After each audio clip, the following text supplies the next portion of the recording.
Je vous remercie. Merci, Madame Ansari, de nous avoir fait gagner 1 minute. Je passe tout de suite la parole à Madame, au docteur Imlahi, pour nous présenter sa communication intitulée Évaluation de la prescription des antibiotiques chez l'enfant par des médecins généralistes. Donc, du centre hospitalier de Tanger, l'université Abdelmalek Saadi.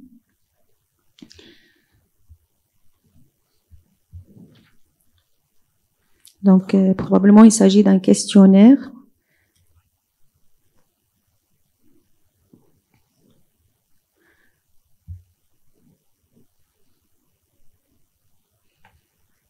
Donc, vous avez, Madame, 7 minutes. Merci, professeur. Bonjour, chers maîtres, chers confrères, honorable assistance. Permettez-moi de vous présenter mon travail intitulé « Évaluation de la prescription des antibiotiques chez l'enfant par les médecins généralistes ». On va adopter le plan classique IMRAD. Les prescriptions d'antibiotiques chez l'enfant sont fréquentes en médecine de ville. L'émergence de bactéries multirésistantes est devenue un problème de santé publique. Si, à cet âge, la majorité des infections sont d'origine virale, les infections urinaires et respiratoires représentent une part importante des infections bactériennes. Nos objectifs étaient de préciser les modalités de prescription d'antibiotiques dans le cadre précis des infections bactériennes et d'étudier les facteurs pouvant influencer ces prescriptions par les omnipraticiens. C'est une étude descriptive transversale sur les pratiques déclarées des médecins généralistes de la région Tanger-Tétouan El-Hoceima sur une période de 2 mois. La méthodologie de recueil de données pour le biais de questionnaires conçus sur la plateforme Google Forms. Le questionnaire comportait 20 questions, articulées sur 2 axes. Profil des médecins participants, la prescription des antibiotiques chez la population pédiatrique et les facteurs influençant cette prescription. Profil des médecins participants. 105 médecins ont participé à notre étude, avec un taux de 95%, 85% en milieu urbain, 95% parmi eux exercent au secteur public et une durée de moins de 10 ans chez 29% des médecins et 36% entre 10 et 20 ans. La proportion des patients pédiatriques composant la patientèle des médecins généralistes est variable, mais relativement importante. En effet, 42% des médecins estiment que leur patientèle pédiatrique représente entre 25% et 50% de leur patientèle totale, d'où vient la fréquence de la prescription des antibiotiques chez l'enfant, qu'elle est dans 39% entre 10 et 25%. Les facteurs influençant la prescription des antibiotiques. La demande du bilan avant toute prescription n'était pas systématique, sauf si état clinique grave dans 99%, enfants ayant des comorbidités dans 59%, âge jeune de l'enfant dans 34%, ou une pression parentale dans 15%. Donc on retire de ces diapos que la clinique et l'anamnèse gardent toujours leur place. Le bilan type infectieux occupe la première place avec une NFS à 99%, une CRP à 92%, radio de poumon à 53%, de CBU à 75%. Les médecins interrogés ont communément répondu que la voie d'administration la plus utilisée d'antibiotiques est la voie orale.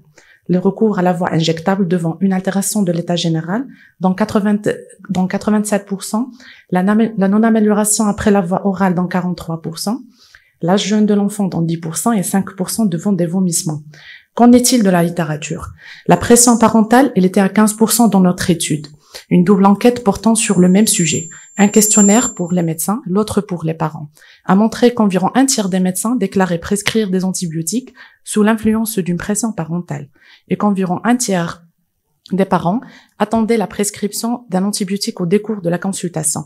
5% des parents déclaraient insister en cas de refus de prescription d'antibiotiques de la part de médecins.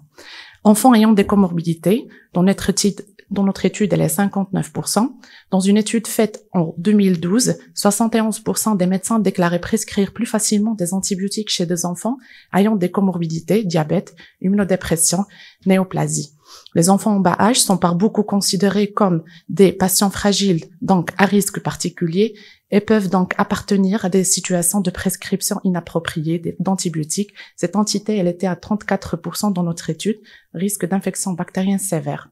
Toujours dans les résultats, les principales indications amenant à une majoration de la prescription d'antibiotiques en médecine générale étaient entre autres une fièvre plus de 72 heures, 73% des cas, des angines dans 79%, une toux fébrile dans 59% et une diarrhée dans 15%, 6% pour une atteinte cutanée. On a demandé à nos médecins qu'est-ce qu'ils prescrivent devant des angines pultacées, probablement d'origine streptococcique. L'antibiotique choisi en première intention était l'amoxicilline dans 68%, amoxicilline protégée dans 30% et la C2G dans 2%. Notre deuxième question était quel antibiotique choisi en première intention devant une toux fébrile? La réponse était amoxicilline protégée dans 42%, amoxicilline dans 26% et les macrolides dans 17%. Et puis, quoi choisir en première intention devant l'infection urinaire?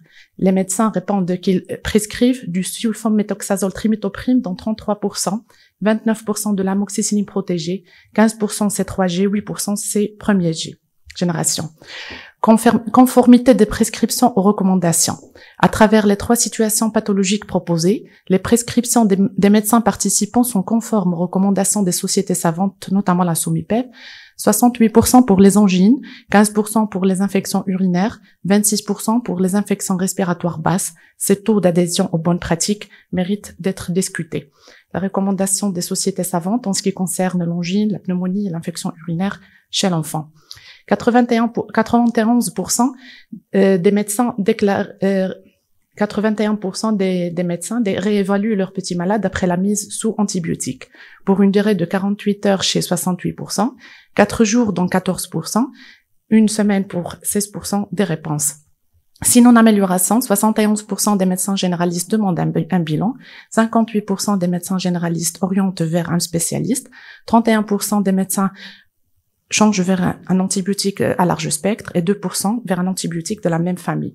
Perspective d'amélioration, la médecine n'est pas une science exacte. Pourquoi ne pas faire des programmes de formation pédiatrique continue et de mise à jour pour les médecins de première ligne, la télémédecine, faciliter la prise en charge par des moyens diagnostiques, CRP capillaire, tests de diagnostic rapide, échothoracique, des applications smartphone, Antibioclic, Vidal, qui contient des recommandations avec choix et durée d'antibiotiques, mais aussi avec option pas de prescription d'antibiotiques.